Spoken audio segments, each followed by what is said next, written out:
School fees கட்ட, college fees கட்ட, higher ஸ்டடீஸ்க்கு உங்களை அனுப்ப, நல்ல உத்தியோகத்தில் அவங்கள பணியமர்த்த முடியாமல் இருக்கலாம். Financial crisis. யாரோ ஒருத்தர்கிட்ட நம்பி உங்ககிட்ட இருக்கிற காசை கொடுத்துருக்கலாம். எனக்கு தெரியும், கணவனுக்கு கூட தெரியாமல் மனைவிமார்கள் உதவி செய்வாங்க. மனைவிக்கு கூட தெரியாமல் நம்பி யாரோ காசு கேட்டாங்கன்னு சொல்லி கணவர்கள் உதவி செஞ்சுருப்பாங்க. ஆனால் வாங்கினவன் வாங்கிட்டு போனதோட சரி, குண்டாசை வச்சு மிரட்டுவான்.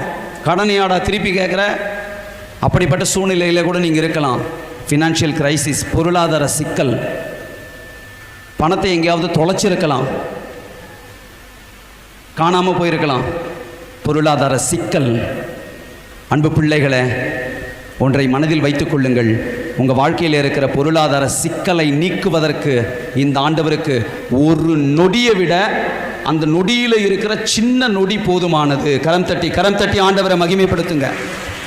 நீங்க ஆண்டவரிடத்தில் சரண்டர் பண்ணா போதும், நீங்க ஆண்டவரிடத்தில் உங்களை அர்ப்பணித்தால் போதும், பொருளாதார சிக்கல் நிச்சயமாய் தீர்க்கப்படும்.